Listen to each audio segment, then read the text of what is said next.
जब स्वयंभू मनु अपनी पत्नी सहित उत्पन्न हुए तब उन्होंने हाथ छोड़कर और प्रणाम करके ब्रह्मा जी से यह कहा, आप ही सभी प्राणियों के जन्मदाता, पालनकर्ता और पिता है, फिर भी हम आपकी सेवा किस प्रकार करें। ब्रह्मा जी बोले, पुत्र, मैं तुमसे प्रसन्न हूँ, तुम दोनों का कल्याण हो।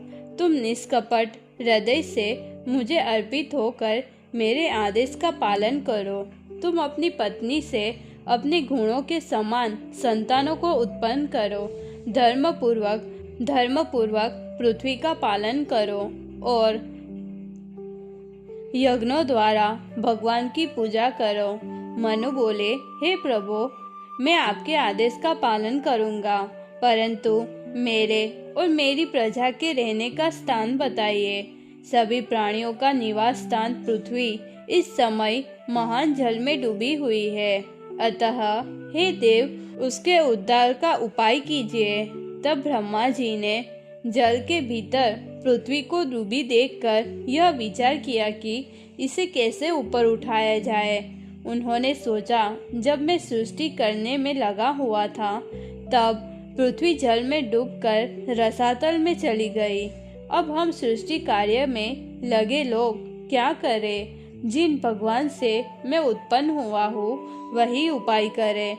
ऐसा विचार करते ही उनके नासा छिद्र से अचानक अंगूठे के बराबर एक छोटा वराह प्रकट हुआ। देखते देखते वह आकाश में पहुंचकर क्षण भर में हाथी के समान विशाल हो गया। मरीचि आदि ब्राह्मणों, सनक आदि कुमारों और मनु ने उस वराह रूप को देखकर विभिन्न प्रकार के आश्चर्यपूर्वक विचार करना प्रारंभ किया। तभी यज्ञ पुरुष भगवान सिंह के समान गर्जना करने लगे। उस सर्वव्यापक ने अपनी गर्जना से दिशाओं को गुंजा दिया और ब्रह्मा तथा श्रेष्ठ ब्राह्मणों को आनंदित कर दिया, जो उनके शोक को नष्ट करने वाली थी। मुनियों ने तीनों वेदों से उनकी स्तुति की। पूछ उठाए कठोर शरीर वाले, अयाल झटकते खुरों से बादलों को हटाते और श्वेत दांतों की ज्योति से चमकते हुए पर्वत के समान भगवान शोभायमान हुए। यज्ञमय भगवान वराह रूप में अपनी नाक से पृथ्वी का स्थान सूंघते हुए जल में प्रवेश कर गए। अपनी तीक्ष्ण खुरों से जल को चीरते हुए वे रसातल तक पहुंच गए और वहां सामने पृथ्वी को देखा।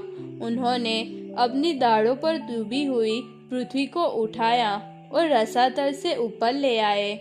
भगवान की क्रीड़ा को देखकर ब्रह्मा आदि देवताओं ने हाथ जोड़कर वैदिक स्तोत्रों से उनकी स्तुति की। हे भगवान, आपकी दाढ़ की नोक पर धारण की हुई पर्वतों सहित पृथ्वी ऐसी शोभा पा रही है जैसे वन से निकलते हुए गजरात के दांत पर कमलों से युक्त लता शोभायमान होती है। आपकी जय हो। इस प्रकार ब्रह्मा आदि मुनियों द्वारा स्तुति किए जाने पर भगवान जल में अपने खुर से पृथ्वी को संभाल लिया। तभी हिरण्याक्ष ने देखा, भगवान अपनी दाढ़ के अग्रभाग से पृथ्वी को ऊपर उठा रहे थे। यह देखकर दैत्य हंस पड़ा और बोला, अरे यह तो वन में घूमने वाला पशु है। उसने कहा, अरे मूर्ख, पृथ्वी छोड़ दे, यह रसातल में रहने वालों के लिए ब्रह्मा द्वारा दी गई है। सुअर का रूप धारण करने वाले मेरे सामने जीवित नहीं बचोगे। शत्रु के कठोर वचनों को सुनकर भगवान जल से बाहर आए। जब भगवान जल से बाहर निकल रहे थे तब भयंकर दाढ़ों वाला हिरण्याक्ष उनके पीछे दौड़ा, जैसे मछली हाथी के पीछे दौड़ती है। भगवान ने पृथ्वी को जल से ऊपर उचित स्थान पर स्थापित किया और उसमें अपनी शक्ति स्थापित की। तब ब्रह्मा और देवताओं ने पुष्प वृष्टि करके उनकी स्तुति की, जबकि शत्रु देखता रह गया। दैत्य ने स्वर्ण भूषणों से सुशोभित विशाल गदा उठाई और बार बार कठोर वचन बोलकर भगवान के मर्म स्थानों को चोट पहुंचाने लगा। तब प्रचंड क्रोध वाले भगवान हंसते हुए उससे बोले, हाँ, यह सत्य है कि हम वन में घूमने वाले पशु हैं और तुम्हारे जैसे ग्राम सिंहों का शिकार करते हैं, परंतु हे अभद्र, मृत्यु के फंदे में फंसे हुए व्यक्ति की डींगे वीर लोग स्वीकार नहीं करते। तुम तो पैदल योद्धाओं के नायक हो। शीघ्र हमारे अनिष्ट के लिए प्रयत्न करो, हमें मार कर अपने लोगों के आंसू पोंछो, क्योंकि जो अपनी प्रतिज्ञा पूरी नहीं करता वह असभ्य होता है। भगवान द्वारा अपमानित और उकसाए जाने पर वह दैत्य अत्यंत क्रोधित हो गया। दैत्य क्रोधित होकर झपटकर अपनी गदा से भगवान पर प्रहार किया, परंतु भगवान ने शरीर को तिरछा करके शत्रु की गदा को टाल दिया। तब प्रभु ने गदा से शत्रु की दाहिनी भौं पर प्रहार किया, परंतु वह गदा युद्ध में कुशल दैत्य भी उनकी गदा को अपनी गदा से रोक गया। इस प्रकार हिरण्याक्ष और भगवान दोनों भारी गदाओं से विजय की इच्छा रखते हुए क्रोधपूर्वक एक दूसरे पर प्रहार करने लगे। उन दोनों के अंग तीव्र गदा प्रहार से घायल हो गए, रक्त बहने लगा और क्रोध बढ़ता गया। उनके युद्ध को देखने के लिए ब्रह्मा जी ऋषियों सहित वहां आए। ब्रह्मा बोले, हे देव, यह दैत्य उन देवताओं, ब्राह्मणों, गोवों और निर्दोष प्राणियों का शत्रु है जो आपके चरणों की शरण लेते हैं। यह वरदान पाकर निरंकुश हो गया है और सब लोकों में उपद्रव करता फिरता है। इसके साथ बालक की तरह खेल मत कीजिए। हे अच्युत, आप अपनी दिव्य माया धारण कर इसका वध कर दीजिए। यह अभी अभिजीत नाम का मुहूर्त आया है। हे हमारे हितैषी, आप शीघ्र ही इस दुस्तर संकट से हमारा उद्धार कीजिए। ब्रह्मा जी के निष्कपट अमृतमयी वचनों को सुनकर भगवान ने प्रेम भरी मुस्कान से उन्हें स्वीकार किया। तब निर्भय होकर घूम रहे शत्रु पर भगवान ने उछलकर गदा से उसकी थोड़ी पर प्रहार किया। वह गदा घूमती हुई दूर जा गिरी। जब चारों ओर हाहाकार मच गया, भगवान ने युद्ध धर्म का आदर किया और अपने सुदर्शन चक्र का स्मरण किया। हिरण्याक्ष ने अपने सामने चक्र धारण किए कमल नयन भगवान को देखा तो क्रोध से अपनी गदा से भगवान पर प्रहार करता हुआ बोला, तू मारा गया। भगवान ने खेल ही खेल में शत्रु की गदा का बाया पैर से तीव्र गति से दूर फेंक दिया। भगवान बोले, यदि जीतना चाहते हो तो अपने हथियार उठा और युद्ध कर। यह सुनकर वह फिर प्रहार करने लगा। उसकी आती हुई गदा को भगवान ने सहज भाव से पकड़ लिया, जिससे अपमानित असुर भगवान द्वारा लौटाई जा रही गदा को लेना भी नहीं चाहता था। तब उसने त्रिशूल छोड़ा, जिससे भगवान ने चक्र से नष्ट कर दिया। फिर दैत्य कठोर मुट्ठी से भगवान के वक्ष पर प्रहार किया। उस प्रहार से आदिवरा भगवान तनिक भी नहीं डिगे। तब दैत्य ने भगवान पर महान मायावी शक्ति छोड़ी, जिसे देखकर लोग भयभीत हो गए। असुरों की प्रकट हुई माया को नाश करने के लिए भगवान ने अपने प्रिय सुदर्शन चक्र को प्रयोग किया, जिससे मायाएं नष्ट हुई। जब वह कठोर मुट्ठियों से प्रहार करने लगा, तब भगवान ने उसके कान के पास ऐसा थप्पड़ मारा जैसे इंद्र ने वृत्तासुर पर प्रहार किया था।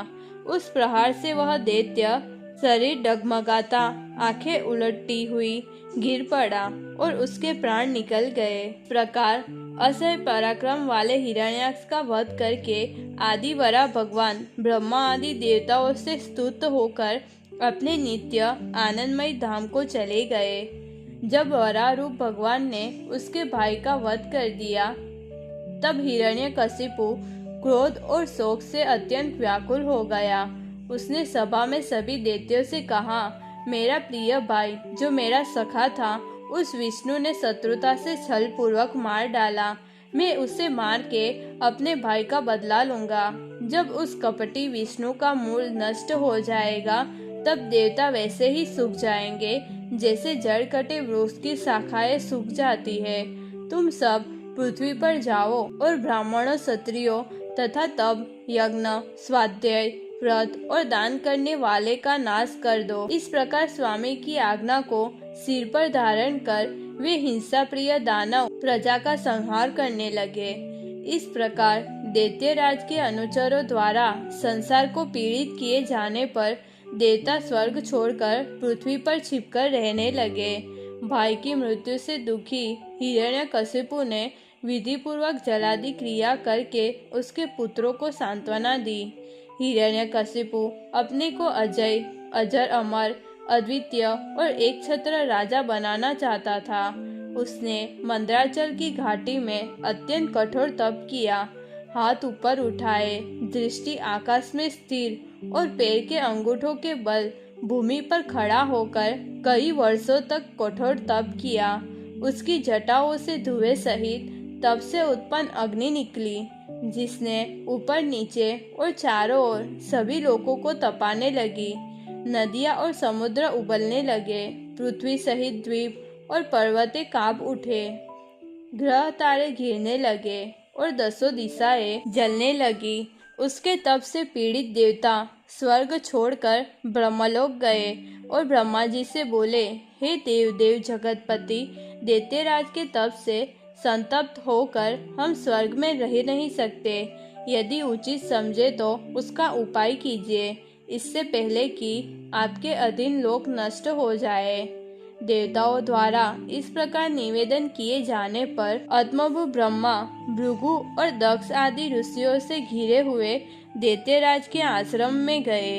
उन्होंने उसे देखा नहीं, क्योंकि उसका शरीर दीमकों के ढेर, घास और बांस से ढका था और चींटियों ने उसकी चर्बी, त्वचा, मांस और रक्त खा लिया था। उसे देखकर हंसवाहन ब्रह्मा आश्चर्यचकित होकर हंसते हुए बोले, उठो उठो, तुम्हारा कल्याण हो। हे कश्यप नंदन, तुम तप में सिद्ध हो गए हो। मैं वर देने आया हूँ, इच्छित वर मांगो। मैंने तुम्हारा यह अद्भुत तप देखा है। चींटियों द्वारा शरीर खा लिए जाने पर भी तुम्हारे प्राण हड्डियों में स्थित है। ऐसा तप न पूर्व के ऋषियों ने किया, न आगे कोई करेगा।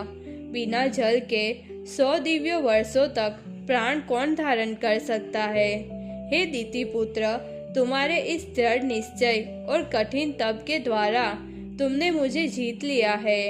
हे असुर श्रेष्ठ, मैं तुम्हें सब वर देता हूँ, क्योंकि तुम जैसे मृत्यु को मेरा दर्शन निष्फल नहीं हो सकता।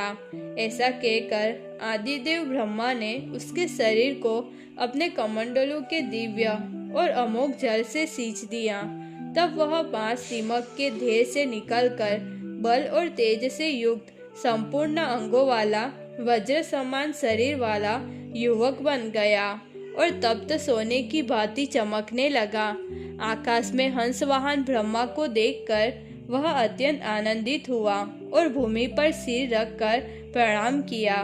फिर उठकर हाथ जोड़ विनम्र भाव से प्रभु को देखते हुए हर्ष के आंसू और रोमांच से भरा वह गदगद वाणी में स्तुति करने लगा।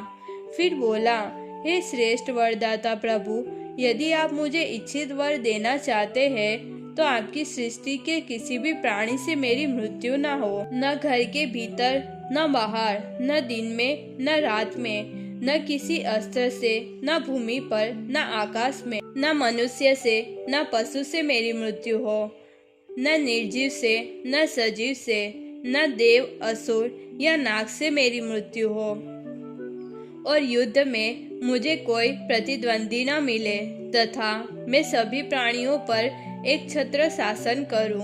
सभी लोकपालों के समान मुझे भी वैभव प्राप्त हो और तप तथा योग से जो सिद्धियां मिलती है वे कभी नष्ट न हो। ब्रह्मा जी बोले, पुत्र, तुमने जो वर मांगे हैं वे मनुष्यों के लिए अत्यंत दुर्लभ है, फिर भी मैं तुम्हें वे दुर्लभ वर देता हूँ। इसके बाद अचूक कृपा करने वाले प्रभु ब्रह्मा असुर श्रेष्ठ द्वारा पूजित और प्रजापतियों द्वारा स्तुत होकर वहां से चले गए।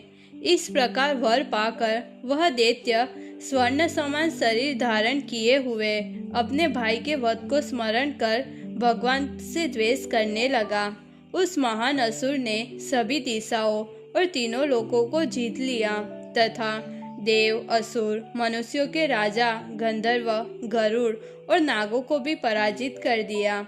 उसने सिद्ध, चारण, विद्याधर, ऋषि, पितरों के अधिपति, मनु, यक्ष, राक्षस, पिशाच, प्रेत और भूतों के स्वामियों को भी वश में कर लिया और उस विश्व विजयी दैत्य ने लोकपालों के पदों को छीनकर स्वर्ग में रहने लगा। इस प्रकार दिशाओं को जीतकर एक छत्र सम्राट बना।